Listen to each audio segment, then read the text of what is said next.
and welcome back. Today I'm going to be trying to revise all of IGCSE chemistry, electricity and chemistry topic, which is all about electrolysis basically. And yeah, let's get started. So before everything, you need to know these components because they're very important. They're gonna get mentioned a lot. This right here, or this one, is an electrode. And there are two electrodes here. There is the cathode and the anode. And we're going to get into them more in detail later, but you just need to know that one of them is the cathode, one of them is the anode. This here is the electrolyte, which is basically the substance we're trying to separate with electrolysis. This is basically what electrolysis is for. It's for the separation of ions here, and this here is the electrolyte basically. Now the reactions that take place in electrolysis are, like, all of them are just oxidation or reduction, or both of them together basically. So it's a whole big redox reaction. So you need to remember what is oxidation and what is reduction. So you can remember it from the term oil rig, which basically everyone knows, but it tells you that oxidation, I mean, is the loss of electrons, so you lose electrons in oxidation, and reduction is the gain of electrons. So you need to know that oxidation is the loss of electrons and reduction is the gain of electrons with this term, oil rig, and this happens in electrolysis. So reduction happens in one of the electrodes and oxidation happens in the other electrode. So the positive electrode, which is the one next to the positive terminal, is called the anode. And the negative terminal is called the cathode. The electrode in the negative terminal is called the cathode. Oxidation, which is the loss of electrons, always happens in the anode.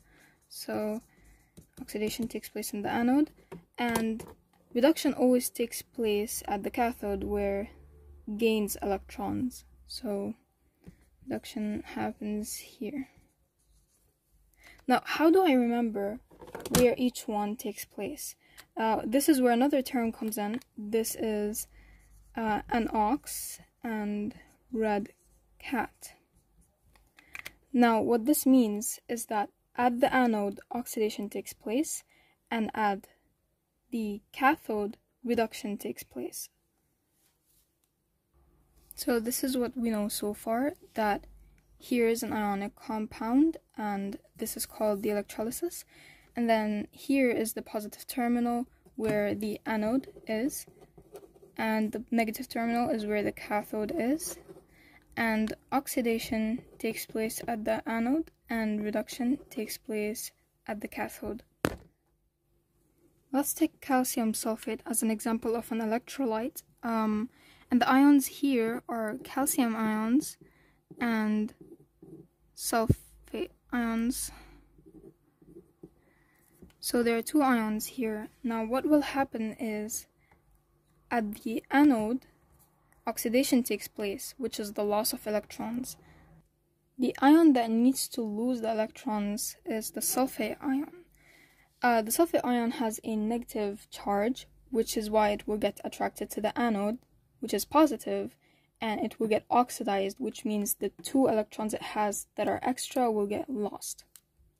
And the calcium ions are positive, which will get attracted to the negative electrode, the cathode, where it will get reduced, which means it will gain electrons to lose this positive charge. So it needs two electrons, it will gain two electrons and become stable. And here's just the same thing. Oxidation is the loss of electrons and reduction is the gain of electrons. Let's take molten sodium chloride as an example of an electrolyte.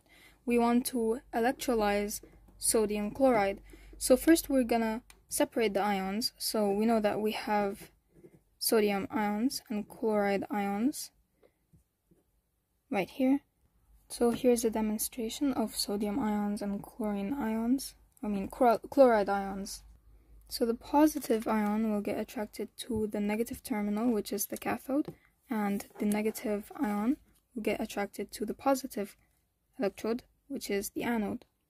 What happens here is chlorine has an additional electron, this is why it has a negative charge, and at the anode, oxidation takes place, which is the loss of electrons. So chlorine will lose its extra electron, it will go through the wire, right here, and go to the cathode, where sodium, which needs an electron, will gain that electron in the process of reduction, which is the gain of electrons, and then here sodium, the chlorine becomes chlorine, and the sodium becomes sodium. They're not ions anymore, basically. So they go from ions to, normal atoms. So chloride ion becomes chlorine, sodium ion becomes sodium. This is an electrolysis tree diagram of different possible things that could happen in electrolysis. So electrolysis could be of molten compound electrolyte or aqueous solution electrolyte. So molten compounds are just ionic compounds that are in the melted state. There's nothing special about it, and it happens with inert electrodes, which are basically electrodes that don't take part in the reaction. In the electrolysis of aqueous solutions, the compound is mixed with water or is dissolved in water, so it is basically the ionic compound and water together. When we look at the different ions we can get for molten compounds and aqueous solutions, we can see that molten compounds are basically just ionic compounds that are melted, so they only have two ions that could be produced, the positive ion and the negative ion, nothing else. But if we look at the ions for an aqueous solution, since it is dissolved in water, there are also water ions in there. So you have the metal positive ions and metal negative ions, negative here, not positive. And we also have the ions of water, which are H plus and OH minus, so hydrogen ions and hydroxide ions. Electrolysis of aqueous solutions could happen with both an inert electrode and an active electrode. Now again, as we said, inert electrodes are those that don't take part in the reactions. Active electrodes take part in the reactions. And again, for inert electrodes in the aqueous solutions, we have two options. It's either a dilute solution or a concentrated solution. A dilute solution basically means that the solute is very little compared to water. So if we, for example, have aqueous sodium chloride and it's dilute, what it means is that the sodium chloride is less than water that it is mixed with, so less solute, more solvent, and it's called a dilute solution. For concentrated, it's the opposite. There are a lot more sodium chloride ions, and yeah. We're going to look at each of these possibilities in detail. So we first have a molten compound, and then we have the electrolysis of aqueous solutions with inert electrode. When it's not mentioned whether it's dilute or concentrated, this could happen, and sometimes they don't mention it. And then we're going to look at dilute solutions, then concentrated solutions, and then with active electrodes. The first one we're going to look at is the easiest, which is the electrolysis of molten compounds, and we're going to take calcium chloride as an example. The formula of calcium chloride is CaCl2. First and foremost, we're going to identify the ions in molten calcium chloride. So we have calcium ions, so we're going to write Ca2+, and chlorine ions, which are Cl-. Also, I keep saying chlorine ions, but they're called chloride ions, so I keep mixing them up, but they're called chloride ions. Now we're gonna see what happens, where reduction happens, which one's gonna get reduced, which one's gonna get oxidized. We know that the anode is the positive electrode and the cathode is the negative electrode. This means that chlorine will get attracted to the anode and calcium will get attracted to the cathode. We'll also remember from the word, anox, red cat, that in the anode oxidation takes place. So we know that chlorine is going to get oxidized, which means it's going to lose the extra electrons it has. So the chlorine ion loses an electron and becomes chlorine gas. Now what's important to remember is that chlorine gas is diatomic, which means that it exists two atoms combined together to form a molecule, so it exists in two instead of one. And this is very important, which means that we're gonna have to balance the equation. So 2 chlorines here means that there are gonna be 2 chlorine ions, and this means that the 2 chlorine ions, each one will lose 1, which means they're gonna give out 2 electrons, and this is the balanced equation. Forgot to mention, these are called half equations too. Those elements that exist in the diatomic state are hydrogen, oxygen, nitrogen, and halides. Halides are group 7 elements. Since chlorine is a group 7 element, it's a halide, it exists as diatomic. Next is what happens at the cathode. So cathode is negative, calcium gets attracted, and calcium needs 2 more electrons. So the 2 electrons that are given out by chlorine are going to get taken by a single calcium atom. So we're going to do calcium ion plus, so it needs 2 electrons, so we're going to write 2E minus, and it's going to give out normal calcium atoms, and it's already balanced, and you can check again. This is basically what happens for all molten compounds. There are only 2 ions.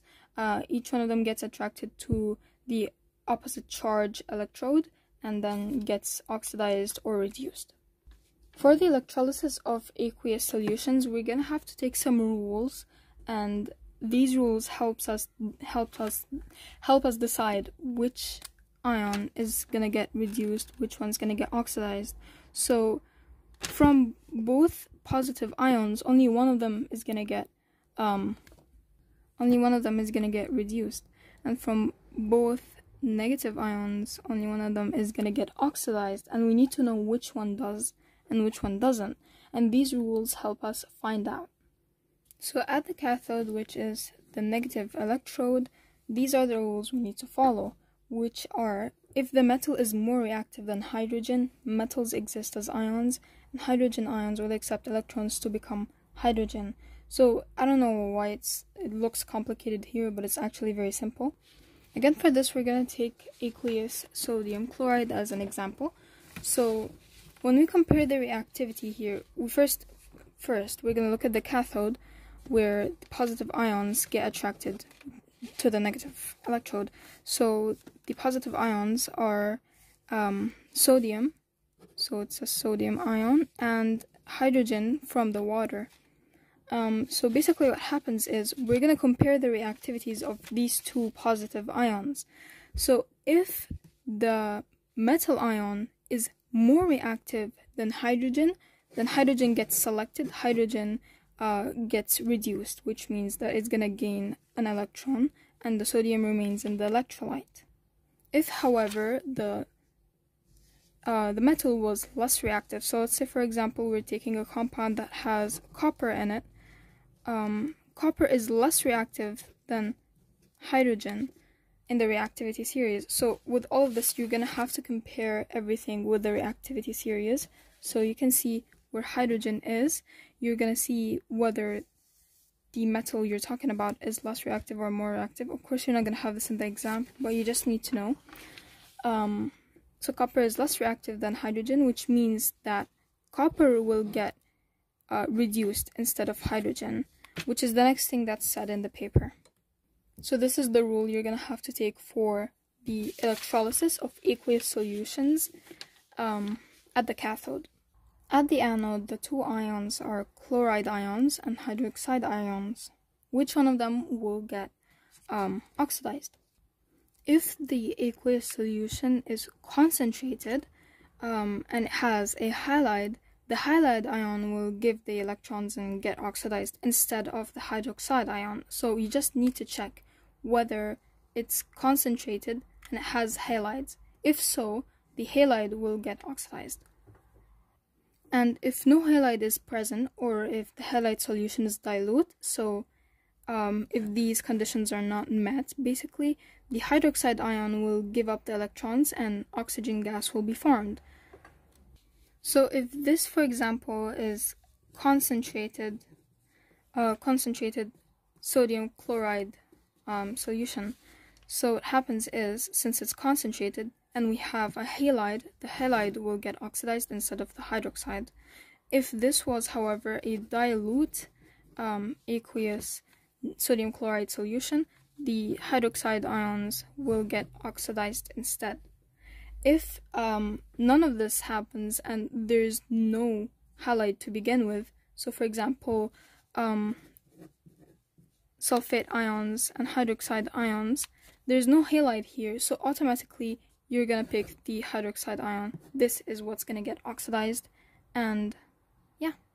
So let's take some examples here. We're gonna look at electrolysis of an aqueous solution where the dilute or concentrated is not mentioned at all. So they just give you potassium iodide and they're like, electrolyze it, and they don't tell you whether it's concentrated or dilute, but it is aqueous, so it has water ions in there. So let's identify the ions. First, let's take the positive ions. So we know that we have water with us, so automatically there is a hydrogen ion, and the positive ion here is potassium, so potassium ion.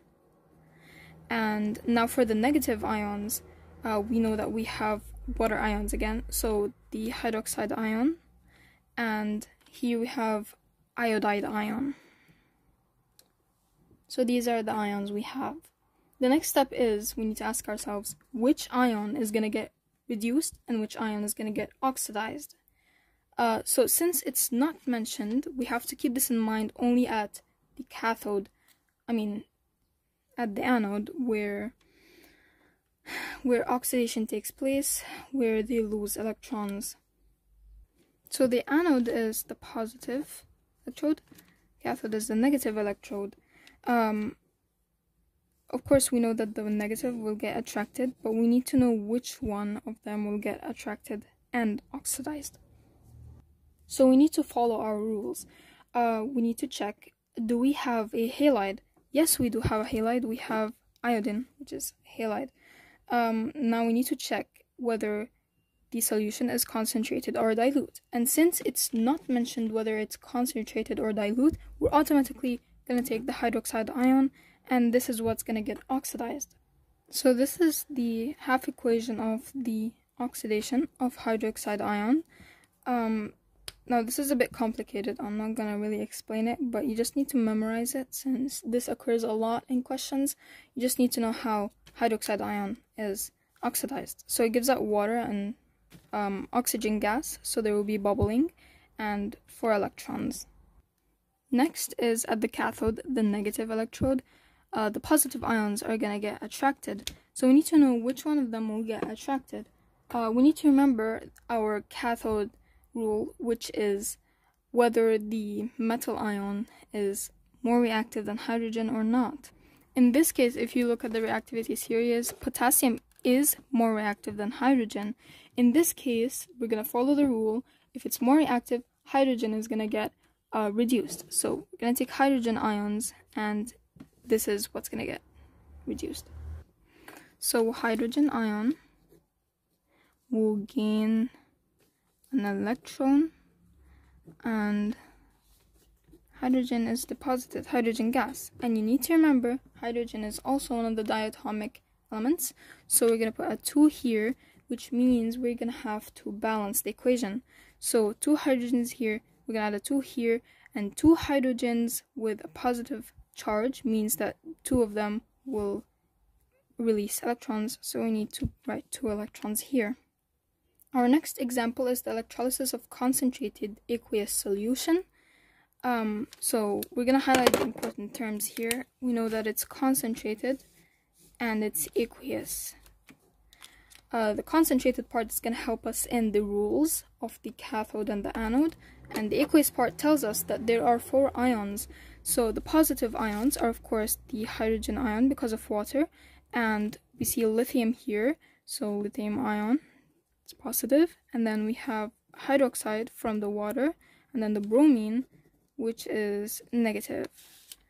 We need to identify which is positive, which is negative. The anode is positive, the cathode is negative, which means that the negatives here will get attracted, but which one of them will get oxidized in this case. So we need to follow the rules.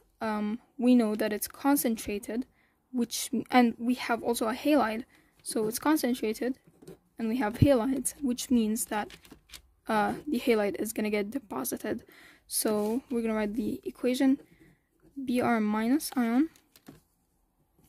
It will give out an electron, and bromine gas is formed. And again, bromine is a halide, which means it's diatomic. We're going to put a 2 down there. We're going to balance the equation. So we know 2 bromines here, which means 2 bromines here. Both bromines give out 1 electron, which means 2 electrons in total are going to get given out. And this is the final half equation. For the cathode, we're going to follow the same rule, which is we're going to compare the reactivity of the metals. So lithium and hydrogen.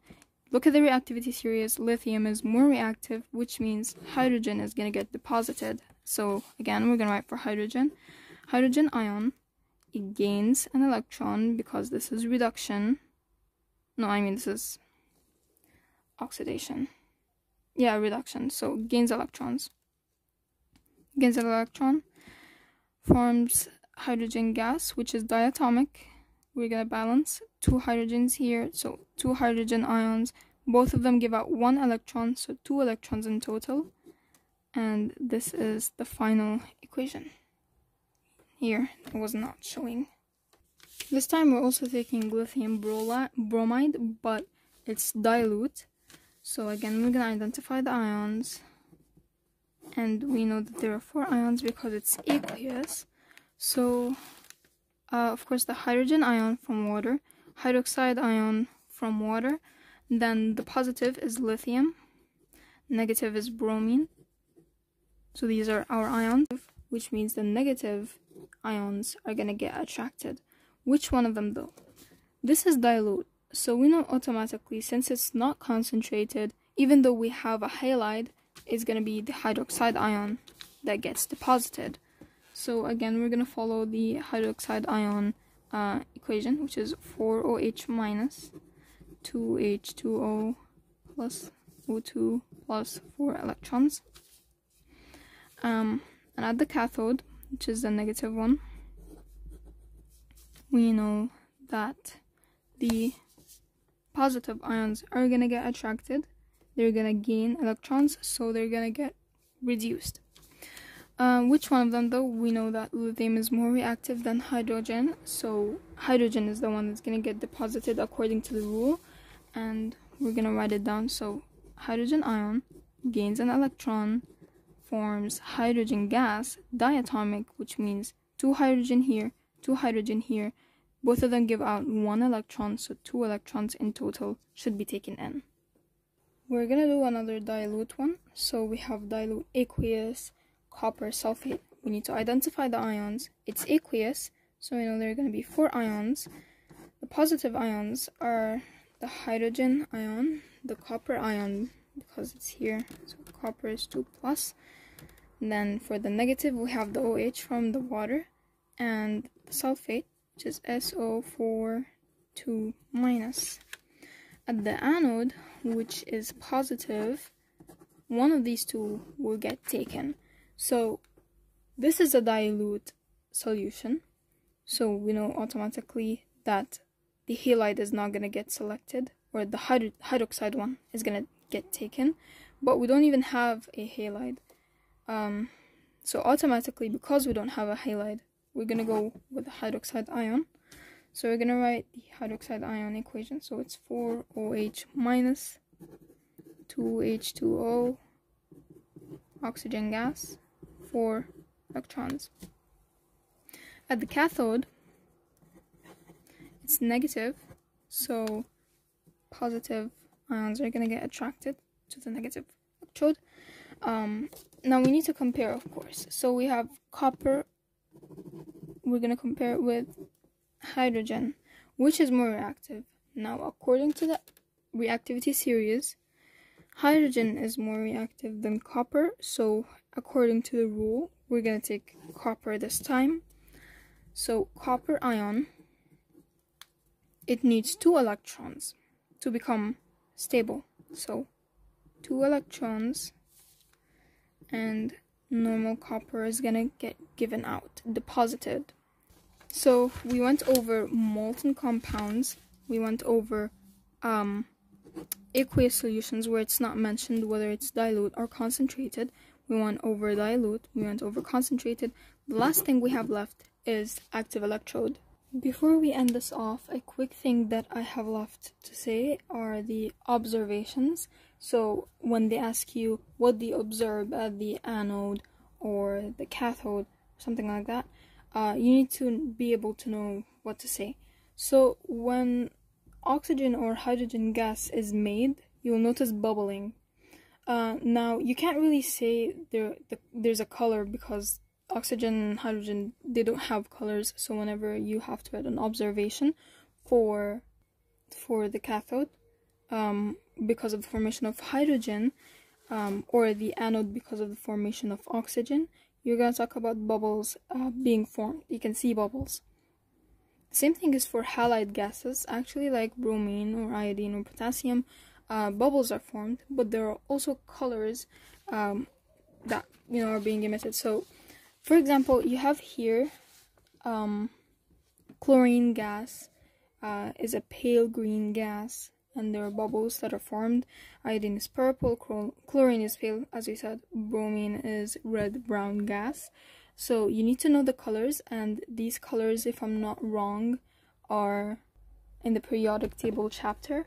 When they talk about halides, they also talk about colors, so you need to be able to know the colors of each one of the gases formed. So if chlorine is formed at the anode, you are able to say that bubbles are formed and pale green gas appears. So let's take examples from our examples. So here at the anode, chlorine is formed. So chlorine gas at the end is formed. So if they tell you to say an observation that happened at the anode, you can say that bubbling happened and a pale green gas is formed. Here hydrogen gas is made at the cathode. So if they tell you to write an observation that happened in the cathode, you can say that bubbling happened. Another really important thing to remember is that copper forms colored compounds. So copper sulfate is actually blue in color. So when electrolysis happens and copper is separated from the compound copper sulfate, the color disappears, it becomes colorless. So what happens is the solution, copper sulfate, is blue, and then since copper is less reactive than hydrogen and it's taken in the cathode, and then electrolyzed, and it becomes normal copper, there's no copper ions anymore. No copper ions anymore means that there are no colors, because the color is basically formed because of the copper ion in the solution. Since there are no copper ions anymore, the solution turns from blue to colorless. So if you ever have a question that has electrolysis of a compound of copper, you need to remember that the solution turns from blue to colorless. This is mostly copper sulfate though. Last but not least is, you need to remember, since all we've discussed are inert electrodes, the inert electrodes are actually made of either graphite, or you could say like carbon, they're both the same thing, or something like platinum.